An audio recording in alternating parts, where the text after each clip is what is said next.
Welcome to today's Explainer. Let's dive right into our virtual investment committee meeting. Today, we're systematically dissecting Scotiabank, ticker symbol BNS. We're not just looking at standard metrics, though. We're going to put this financial giant to the test by applying the legendary frameworks of Warren Buffett, Peter Lynch, and Benjamin Graham. By the end of this, we'll know exactly whether this stock is a buy, a hold, or a sell. Here's our due diligence agenda for today. Company snapshot, the Buffett quality lens, the Lynch growth lens, the Graham safety lens, quantitative valuations, and our final investment verdict. All right, section 1, company snapshot and baseline. Let's get our bearings. Before we bring in our virtual advisors, we need to establish the facts. The central question anchoring our whole analysis is this. Is this $130 billion bank a buy at its current trading price of $105.68 a share? With its massive footprint across the Americas, we have to figure out if Scotiabank's current valuation is a hidden, deeply discounted opportunity or just a value trap waiting to catch us. To wrap our heads around the sheer scale we're dealing with, just look at this. Scotiabank is not your average regional player. It's a globally systemic banking institution. It trades on both the TSX and the NYSE, and it boasts a staggering $1.5 trillion in assets. In its recent quarter alone, it pulled in $9.8 billion in revenue. This is a massive economic engine that consistently returns serious capital to its shareholders. What's really fascinating is how that revenue actually gets generated. Looking at this geographic and divisional breakdown, we see a highly diversified business. It's firmly anchored in Canadian banking, which makes up 36% of revenue, but it's heavily supplemented by its international banking presence at 27%. Global wealth management and global banking make up the rest at 18% each. This kind of diversification is absolutely crucial to understanding its risk profile. Moving on to section 2, the Buffett quality lens. Let's look at moats and consistency.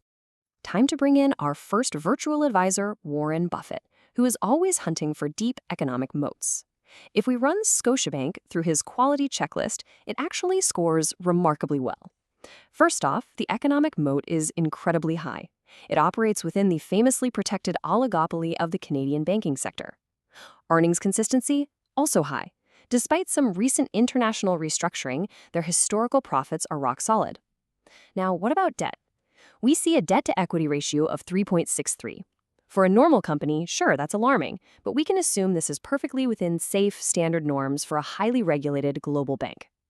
Finally, for owner earnings, the actual cash a business generates for its owners, we see a healthy $2.90 in free cash flow per share in recent annual data.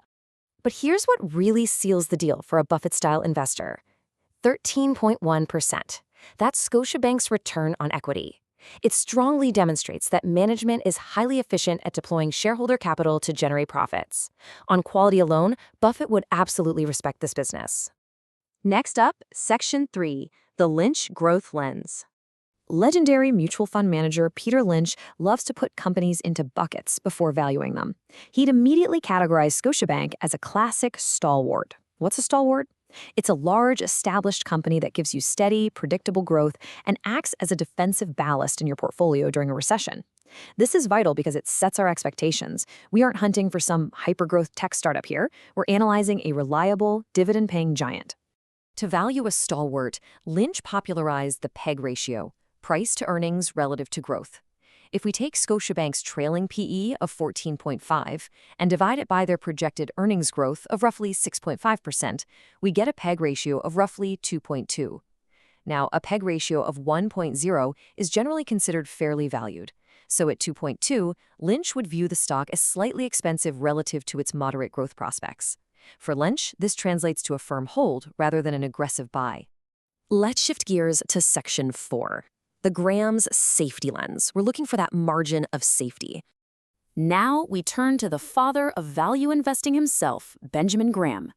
Let's run Scotiabank through his famous defensive investor checklist. Adequate size? Yes, it's a $130 billion behemoth. Strong finances? Absolutely. It has a highly secure 13.3% CET1 ratio, which is essentially a key measure of a bank's core financial strength. Earning stability and a strong dividend record? Decades of continuous profit and uninterrupted, growing dividends easily tick those boxes. The only real friction point comes at valuation. The PE is moderate at 14.5, but the price-to-book ratio is 1.7. This sits just slightly above Graham's famously strict 1.5 maximum threshold. And this perfectly illustrates the rigorous, some might say painfully strict nature of Graham's math. When we explicitly calculate his legendary intrinsic value formula, taking the square root of 22.5 times the trailing earnings per share of $7.28, multiplied by the book value per share of $62.95, we arrive at a definitive calculated intrinsic value of 101.54. Because the stock is currently trading at $105.68, there is actually a negative 3.9% margin of safety relative to Graham's calculation. Benjamin Graham is notoriously disciplined, right? He requires a stock to trade well below its intrinsic value before buying. So because of this negative margin, Graham would refuse to buy today and would just wait for the price to drop significantly. Section 5. Quantitative valuations. Let's run the numbers. Moving past the qualitative heuristics of our legends, it's time to run the hard, modern quantitative models. To build our base case discounted cash flow, or DCF model, we're projecting out 5 years, starting with a free cash flow base of $3.6 billion. We've transparently assumed a standard 9% cost of capital, known as WACC, to account for standard financial sector risk. For the terminal growth rate, we're using a very conservative 2.0%, perfectly reflecting a mature bank growing at roughly the pace of overall GDP. Let's look at the sensitivity table to see how this builds our case. This table shows what happens to the fair value if we slightly tweak our discount or growth rates. Check out the middle row at a 9% WACC. The fair value ranges from $110 to $132, with our base case right in the middle at $120. This is fascinating because it heavily clusters above the current market price of $105. So according to our DCF model, Scotiabank is actually undervalued based on its future cash generation. But wait, we're analyzing a major bank that returns massive amounts of capital to its shareholders, right? So applying a dividend discount model, or DDM, is arguably even more relevant. If we take their annualized dividend, $4.40 per share, assume a 6.5% dividend growth rate, and use a 9% cost of equity, the math yields a shockingly higher fair value of $176 per share. This tells us that based purely on its long-term income generation potential, the stock is heavily discounted right now. And finally, Section 6, our final investment verdict. Let's synthesize all of this. The committee has heard from the investing legends, and we've processed the hardcore quantitative models. Bringing it all together, this master summary table perfectly illustrates the tension in this stock. It's a fascinating split. Benjamin Graham's incredibly strict historic value metrics suggest the stock is actually 4% overvalued right now. But when we look forward, our DCF model says it's 12% undervalued, and the dividend model implies it's an absolute bargain at 40% discount. Blending all these methodologies together, our final verdict perfectly aligns with the expert source analysis from Sure Dividend, who state, we see total annual returns of about 8.0% annually in the coming years. We rate it as a hold.